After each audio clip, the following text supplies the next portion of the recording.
Na msikilizaji Channel Africa popote pale ulipo, tukiwa tunazidi kusonga mbele. Na sasa baada ya kutoka huko Jamhuri ya Kidemokrasia ya Kongo, tuelekee nchini Kenya.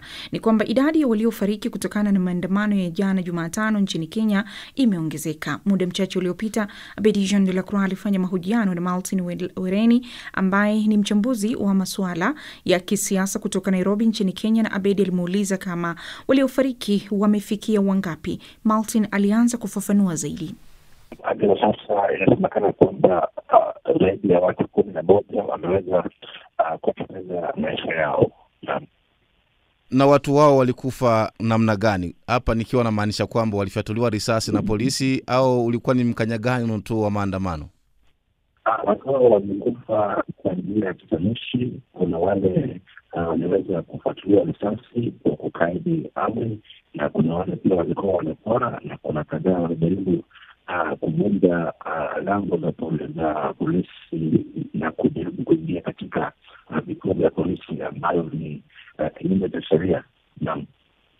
Waandamanaji wanafanya maandamano bila kubeba chochote mikononi. Kwa nini polisi inatumia nguvu kubwa sana katika hili swala la maandamano nchini Kenya?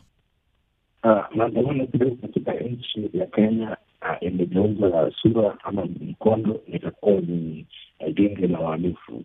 Kidogo maandamano katika taifa letu la Kenya si maandamano, bali ni wahalifu ambao wanajificha baadhi ya waandamanaji na kutekeleza maovu, kupora wananchi, kupora maduka na kadhalika. Hiyo ndio maana kwamba kumekuwa na nguvu kutokea katika pande ya polisi kujaribu kudhibiti na kujaribu kuleta hali iwe shwari. Na kwa nini polisi inawafyatulia risasi waandamanaji badala ya kuwashika na kuwaweka korokoroni? Je, polisi wanakusudia? Si kusudia wakati ile umati kama hapo ilivyoitokeza. Ni umati ulikuwa mkubwa sana, na umati ambao ulikuwa na fujo, wakiharibu miundo msingi, yaani wakiangusha vile vikingi vya stima, wakivunja vile madaraja, wakitekeleza maovu hapa na pale, hadi wakaanza kuchoma nyumba, kuchoma maafisi na watu, kuchoma magari ya serikali na kadhalika. Hili ni uhalifu ambayo yanakuja na fujo na kutenda uovu ama uwini, bali katika sheria ya Kenya inampa yule askari ruhusa ya kumfyatulia risasi ili aweze kuweka hali hiyo shwari. Na je, serikali imesema lolote mpaka sasa kuhusiana na vifo hivyo? Leo asubuhi tunaona hiyo waziri Mheshimiwa Murkomen akiweza na wale kamanda wa polisi na mdogo wake wakiweza kujua maeneo mbalimbali katika mji wa Nairobi kuangalia hasara ambayo imefanyika kutokana na maandamano. Kisha baadaye wanaweza kuhutubia wanahabari na akasema kitendo cha jana kilikuwa ni kitendo cha uhalifu wa hali ya juu, yaani terrorism, na amesema wale wote ambao walitekeleza maovu wamechukuliwa katika kanda ya CCTV, wataweza kusakwa na kufunguliwa mashtaka, na wale waliweza kushikwa watapelekwa kotini mara moja, na ameapa kwamba kusonga mbele atadhibiti ama kutakuwa na amri kali ambayo itatoka ili kuweza kuwanasa ama kuzuia mambo kama haya tena kufanyika. Na pia amesema kwamba kundi la BNB wanakadiria na kuangalia kama itaweza kupiga marufuku kule baadhi ya miongoni ya makundi haramu katika taifa letu la Kenya. Na je, inawezekana idadi ya vifo inaweza ikaongezeka?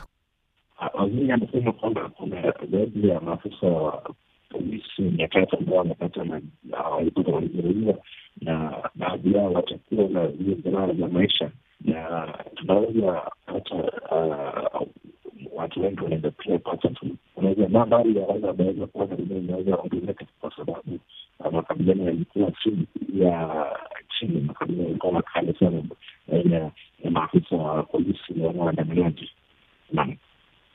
Swali la mwisho kabisa, mpaka hivi ninavyozungumza nawe, maandamano yanaendelea? Hadi sasa hali shwari, imetulia kidogo, ingawapo katika huko downtown Nairobi kumekuwa na mshike, kumekuwa katika kuna duka moja daraja ambayo inaitwa Quickmart, ambapo kuna maafisa wa polisi ambao walizingira kitu bali kinaendelea pale ndani. Inasemekana kwamba kuna wale wawili ambao walijaribu kuiba na wakakwama pale ndani baada ya zile mlango kufungwa, ndio upande kwenye zingine hadi sasa, na kuna wale umati wanajaribu kukaribia pale, lakini kuna wanajaribu kutenda kuleta maafisa wa usalama. Kusema kuona kama taifa la Kenya na kama mwanachama kidogo yalifanyika hapo jana kidogo si haki. Kuna wafanyabiashara wengi ambao hadi sasa waliendelea vitu vyao vinaweza kuporwa, vitu vyao, biashara yao inaweza kuporwa, na tukiangalia kwa ndani mambo haya si tu maandamano, bali kuna mkono wa wanasiasa ambao wanajaribu kupindua serikali ya Mheshimiwa William Ruto.